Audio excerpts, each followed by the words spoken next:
Good morning. Today I'm going to talk about one of the important aspect in our life, gurus, having guru in life, having a mentor in life. So many times we tend to follow gurus, only one guru for the whole life. It it may not work in the current context. Why we follow gurus? Because they have experience in that aspect. So if you bucket our life into various aspects, there are three.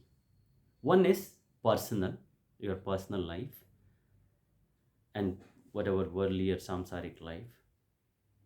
Right? For that, you need to have guru, whom to approach. Look for a role model who has lived this worldly life in the best way, maintaining all the relationships and doing well. Second one is professional, who can guide you a career for you based on your interest. It could be technical and engineering, medical, whatever those specific fields.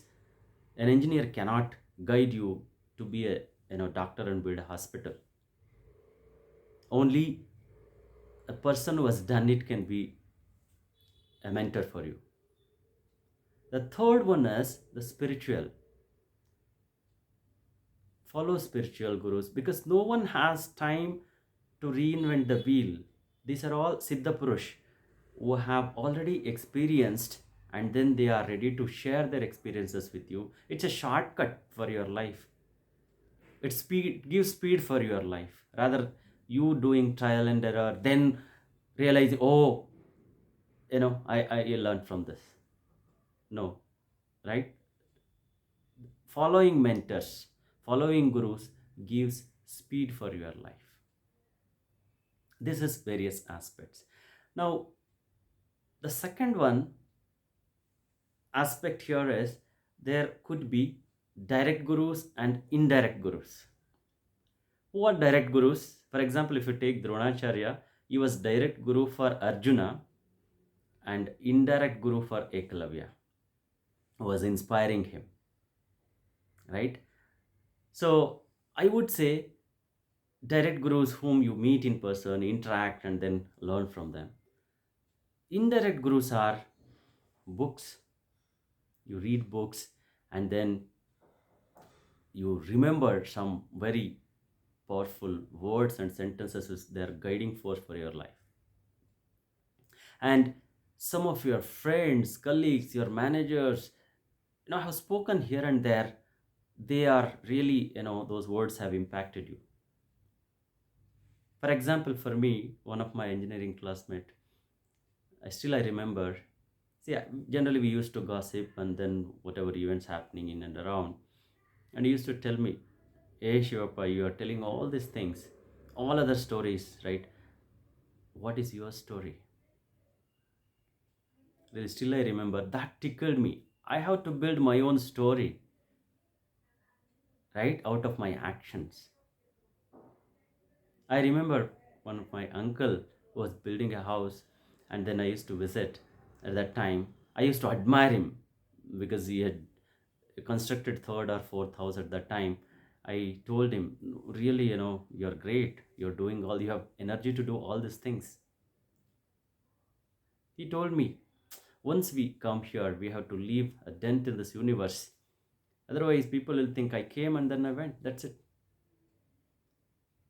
I remember Dr. Abdul Kalam saying in one of the speech, decisions have to be taken. Unless you take a decision, how do you know whether it works or not? And I remember one quote from the book written by Dale Carnegie: "Do the thing you fear to do, the death of fear is certain." See, all these things, right? Somewhere I remember, I, they reflect. Actually, I reflect on them. And the last thing, the word of caution. Nowadays, everyone want to be gurus. They put you in obligation at times. Beware of it. They try to emotionally blackmail you. They take away your freedom.